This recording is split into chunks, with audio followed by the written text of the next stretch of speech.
Assalamualaikum warahmatullahi wabarakatuh. Salam Indonesia. Hai anak-anak Indonesia, selamat pagi, salam sejahtera bagi kita semua. Pada pembelajaran kali ini kita tetap mempelajari tentang pembelajaran bahasa Indonesia untuk siswa kelas 9 dengan materi yang kedua di pertemuan teks tanggapan. Kita akan membahas tentang struktur dan kaidah kebahasaannya. Di kompetensi 3.8 ini, kita mencoba untuk menelaah struktur kebahasaan dari teks tanggapan ini dan kemudian akan membahas juga dan menelaah tentang ciri kebahasaannya. Kemudian di 4.8 kita akan mengungkapkan kritik, gagasan, ataupun saran yang disampaikan dalam bentuk teks tanggapan secara lisan maupun tulisan. Kita berharap pada tujuan pembelajaran kali ini anak-anak mampu dapat menelaah struktur dari teks dari tanggapan ini. Kemudian yang kedua, kita akan menelaah ciri kebahasaannya. Kemudian yang terakhir, kita mengungkapkan baik secara lisan maupun tulisan tentang kritik, sanggahan maupun pendapat yang berbentuk teks tanggapan. Kalau kita bicara tentang struktur teks tanggapan, sebenarnya memiliki 3 hal yang ada. Yang pertama disebut dengan evaluasi, yang kedua disebut dengan deskripsi teks, dan yang ketiga disebut dengan penegasan ulang. Baik, kita akan masuk penjelasan dari apa yang disebut dengan evaluasi. Evaluasi itu sebenarnya problem atau topik permasalahan yang dibicarakan atau dilontarkan menjadi isu awal dalam cerita ini. Apa-apa saja yang muncul dalam sebuah evaluasi, biasanya dalam sebuah evaluasi itu berisi tentang hal-hal pernyataan atau isu yang akan kita ceritakan kepada orang lain, dan isi ini berbentuk kalimat-kalimat berita. Nah, di bagian kedua yang disebut dengan deskripsi teks, itu kita mencoba untuk memaparkan kritisi atau memaparkan alasan atau mencoba untuk kita memberikan apa hal-hal yang bersifat positif atau hal-hal yang bersifat negatif, kemudian kita paparkan dengan jelas alasan-alasan dari kedua hal tersebut. Sehingga pembaca dalam hal ini akan mempertimbangkan apa bentuk positif, apa bentuk negatif dari deskripsi teks yang dijelaskan tersebut. Nah, sekarang kita masuk ke bagian penegasan ulang. Di bagian penegasan ulang ini adalah bentuk simpulan atau pernyataan-pernyataan yang diambil dari sebuah hal yang ada dalam deskripsi teks yang merupakan rangkuman dari hal-hal yang ada diceritakan sebelumnya.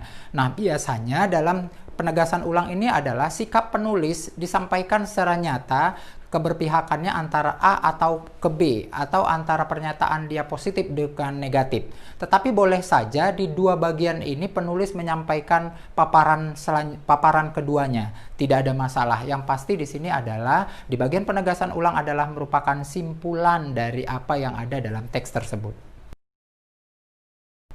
Nah, untuk lebih jelasnya, Bapak akan menjelaskan sebenarnya bagian-bagian tersebut dalam wacana berjudul Pilih SMA atau SMK. Silahkan teks berikut ini. Nah, perhatikan Ananda, judul ini berjudul SMA atau SMK. Nah, di bagian pertama ada yang disebut dengan evaluasi. Tadi Bapak katakan evaluasi adalah bagian pernyataan atau topik yang akan kita lontarkan menjadi isu atau masalah yang akan dibahas dalam topik ini. Nah, di sini kan dari judul sudah ketahuan tuh ada kata pilih SMA atau SMK. Nah, di sini dipaparkan di evaluasi bahwa setelah menyelesaikan masa SMP, kita pasti akan bingung, mengalami kebingungan dalam memilih jurusan SMA atau SMK. Nah, harus dipertimbangkan mana mau pilih yang mana di antara kedua. Nah, disitulah sebuah permasalahan yang muncul dalam topik evaluasi.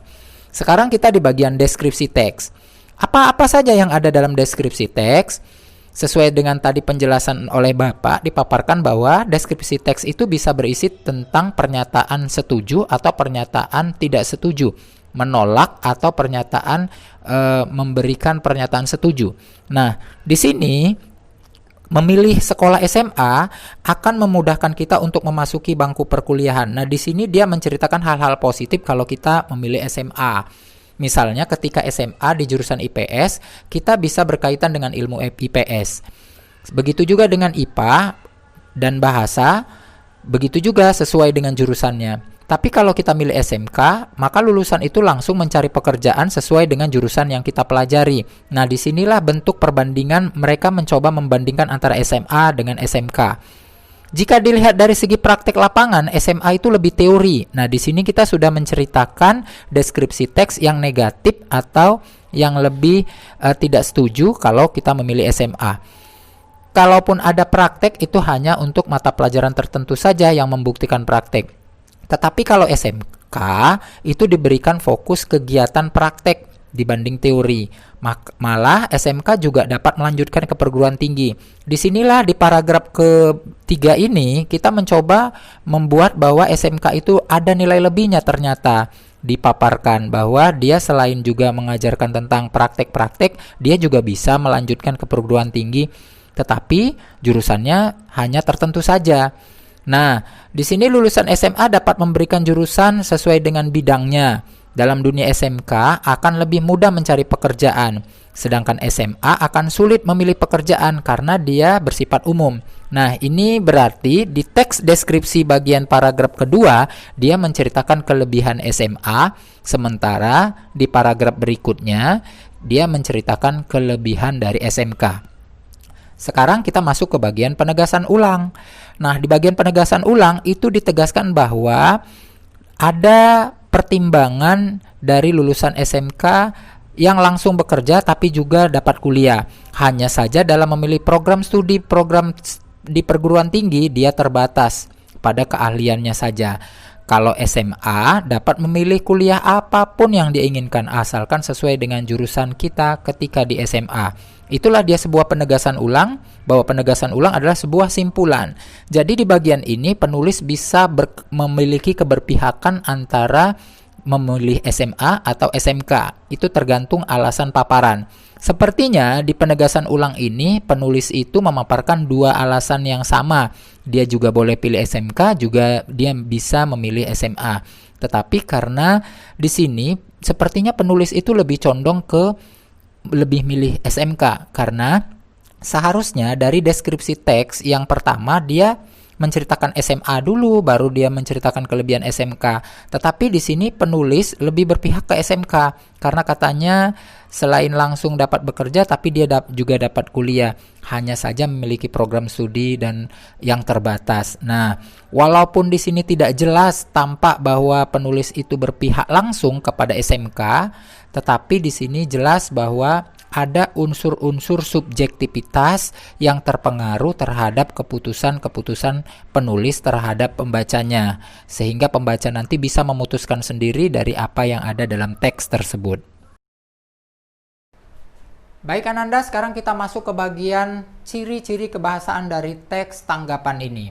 Yang pertama sekali, cirinya adalah dia menggunakan kalimat-kalimat kompleks. Kalimat kompleks ini sama dengan kalimat majemuk. Nah, apa sebenarnya kalimat majemuk ini? Kalimat majemuk itu memiliki unsur-unsur tiga hal. Satu, majemuk setara. Dua, majemuk bertingkat. Dan yang ketiga, majemuk campuran. Di majemuk setara artinya antara bagian satu dengan kalimat klausa yang kedua, dia mengalami hal yang sejajar. Kesejajaran ini bisa berbentuk penambahan, kesejajaran ini bisa berbentuk pemilihan, atau bisa berbentuk pertentangan, atau juga bisa berbentuk sebab akibat. Misalnya, kalau berbentuk penambahan, dia menggunakan konjungtor dan, lalu, serta, lagi pula, kemudian. Contoh, ayah memasak nasi dan menghidangkannya di atas meja. Nah, itu ada penggunaan kata dan. Berarti hubungannya hubungan penambahan. Jika seandainya berbentuk kalimat majemuk bertingkat, maka salah satu di antara kedua klausanya, salah satunya mengalami perluasan. Apabila kalimat itu, induk kalimatnya berada di depan, maka anak kalimatnya berada di belakang, berarti konjungtor dalam kalimat tersebut atau kata penghubungnya berada di bagian tengah. Contoh, saya akan makan nasi jika ibu telah memasaknya. Nah, di kalimat tersebut ini saya telah makan nasi Saya akan makan nasi itu sebagai induk kalimat, sedangkan anak kalimatnya jika ibu telah memasaknya. Berarti anak kalimat ini hadir jika ada induk kalimatnya. Bisakah anak kalimat ini mendahului induk? Bisa-bisa saja dengan cara meletakkan konjungsi ke depan. Seperti tadi. Jika ibu telah memasaknya, saya akan makan nasi. Nah, dari situ membuktikan bahwa anak kalimat yang mendahului induk. Kemudian ada juga kalimat-kalimat majemuk bertingkat ini yang bagian klausanya itu mengalami pertingkatan dengan 4 hal. Perluasan subjek, perluasan predikat, perluasan objek, dan perluasan keterangan. Yang tadi itu adalah perluasan keterangan karena dia keterangan dengan menggunakan konjungtor jika, berarti keterangan syarat. Ada juga dia menggunakan keterangan objek. Misalnya, saya mengetahui bahwa ayah sedang ke kantor. Kata bahwa ayah sedang ke kantor itu anak kalimat perluasan objek. Jadi, itu disebut dengan kalimat majemuk bertingkat perluasan objek. Jika dia disebut perluasannya perluasan subjek, maka subjek dalam kalimat itu akan meluas. Misalnya, orang yang duduk di teras itu ayah saya. Maka kata orang yang duduk di teras itu S, subjek, ayah saya, predikat. Nah, subjeknya tadi, orang yang duduk di teras tadi itu mengalami perluasan atau pertingkatan. Itulah yang disebut dengan kalimat majemuk bertingkat perluasan subjek. Ada juga kalimat majemuk bertingkat perluasan predikat. Predikatnya yang mengalami pertingkatan. Contoh, Rani, anak yang tidak banyak bicara. Rani subjek, anak yang tidak banyak bicara, predikat. Berarti predikatnya mengalami pertingkatan. Kenapa? Karena predikatnya semakin meluas. Sebenarnya kalau kalimat tunggalnya ini kan Rani pendiam. Kata pendiam itulah diluaskan. Anak yang tidak banyak bicara. Yang kedua adalah kalimat aktif. Kalimat aktif adalah kalimat di mana pelaku sedang aktif melakukan kegiatan. Kalimat aktif ini terbagi dua, ada kalimat aktif transitif dan yang kedua kalimat aktif intransitif. Kalimat aktif transitif adalah kalimat aktif yang membutuhkan objek. Sementara kalimat aktif intransitif adalah kalimat aktif yang tidak membutuhkan objek. Biasanya kalimat aktif intransitif itu berawalan ber, ter, dan kean. Nah, pada kalimat aktif transitif, itu kalimat aktifnya kan tadi membutuhkan objek. Nah, seperti contoh berikut ini. Ibu memasak nasi. Ibu subjek, memasak predikat, nasi objek. Kalau kita mau dijadikan itu menjadi kalimat pasif, maka kalimat pasif itu bisa dilakukan dengan dua cara. Yakni cara pertamanya dan cara kedua. Kalau cara pertama berarti menggunakan imbuhan di. Kemudian objeknya dimajukan ke depan, diroker dengan subjeknya dalam kalimat aktifnya. Kemudian kalau dia cara kedua, maka objeknya nasi tadi dipindahkan ke depan. Dan yang berkata kerja memasak itu menjadi kata dasarnya saja. Sehingga jadinya seperti ini. Nah, objeknya nasi kita turunkan ke bawah menjadi subjek. Nasi dimasak ibu. Nah, ini polanya pola pasif cara pertama. Kalau cara kedua, kata objeknya dimajukan ke depan. Nasi ibu masak. Seperti itulah kalimat pasif cara kedua. Nah, kalau kita bicara tentang kalimat aktif intransitif adalah kalimat aktif yang tidak membutuhkan objek. Dan biasanya pada fungsi predikatnya dia berawalan ber, ter, dan kean. Contoh berawalan ber, adik bermain di lapangan. Adik subjek bermain predikat di lapangan keterangan tempat. Contoh yang kedua yang berawalan ter. Ibu tertidur pulas. Ibu subjek tertidur predikat, pulas pelengkap. Yang ketiga contohnya, kakak kehujanan di pasar. Kakak subjek, kehujanan predikat, di pasar keterangan tempat. Jadi dia tidak ada objeknya di dalamnya. Itulah kalimat aktif intransitif. Yang ketiga adalah kalimat deskripsi. Nah, dalam kalimat ini, kalimat deskripsi adalah kalimat yang di dalamnya menunjukkan sifat-sifat dari benda tersebut yang akan diekspresikan atau diwujudkan kepada orang lain agar bisa dapat merasa hal-hal yang sama dengan apa yang dibaca dari pembaca, terus dipikirkan oleh si pendengarnya. Nah, contoh dari paragraf ini atau dalam kalimat ini adalah smartphone adalah alat komunikasi yang canggih yang memiliki berbagai kelebihan. Nah, dari situ kita mencoba mendeskripsikan sebuah smartphone. Selanjutnya, nomor 4, di ciri-ciri kebahasaan dari teks tanggapan ini adalah menggunakan kalimat-kalimat berbentuk penilaian. Apa itu kalimat penilaian? Kalimat penilaian adalah kalimat yang di dalamnya itu menggunakan unsur-unsur subjektivitas untuk menilai sesuatu yang ada dalam teks tersebut, untuk mempertimbangkan. Contohnya adalah kalimat ini. Internet terkadang bisa membuat anak-anak di dalamnya itu menjadi orang-orang yang dapat melakukan tindakan yang tidak baik karena dia membuka situs-situs negatif. Tetapi sebaliknya ada juga untuk media pembelajaran, dan ini sangat baik untuk anak-anak untuk melakukan hal yang positif terhadap pembelajarannya ke depan. Nah, disinilah contoh sebuah penilaian yang ada dalam sebuah kalimat. Ciri yang terakhir dalam ciri-ciri kebahasaan teks tanggapan adalah menggunakan kata tugas. Nah, di bagian kata tugas ini ada 3 hal yang kita bahas. Yang pertama adalah kata depan. Kata depan di sini di, ke, dari, pada, untuk itu sering dipergunakan dalam teks-teks ini. Nah, penulisannya biasanya ditulis tidak serangkai atau terpisah dia dengan kata selanjutnya. Misalnya di Medan, ke sekolah, dari Medan, untuk bangsa, dan lain sebagainya. Selanjutnya ada juga yang disebut dengan kata hubung. Nah, kata hubung di sini adalah kata penghubung atau konjungsi yang seperti diceritakan dalam konten kalimat-kalimat majemuk. Misalnya melainkan, jika, kemudian, dan lain sebagainya. Ada juga di kalimat-kalimat setara juga. Intinya di sini adalah semua kalimat-kalimat atau kata-kata penghubung yang ada yang diceritakan dalam konteks-konteks teks tersebut. Dan yang terakhir disebut dengan kata seru. Kata seru adalah kata yang mengekspresikan sesuatu. Kata seru ini bisa ekspresinya wah, waduh, amboy, nah, dan lain sebagainya. Baik, langkah selanjutnya kita akan mencoba menulis teks tanggapan ini. Kita akan mencoba untuk mengungkapkan cara untuk membuat teks tanggapan ini nanti dengan langkah-langkah yang akan kita saksikan berikut ini. Pertama sekali, kita mengidentifikasi masalah dulu yang akan kita peroleh, kemudian catat semua dugaan-dugaan dari masalah yang ada.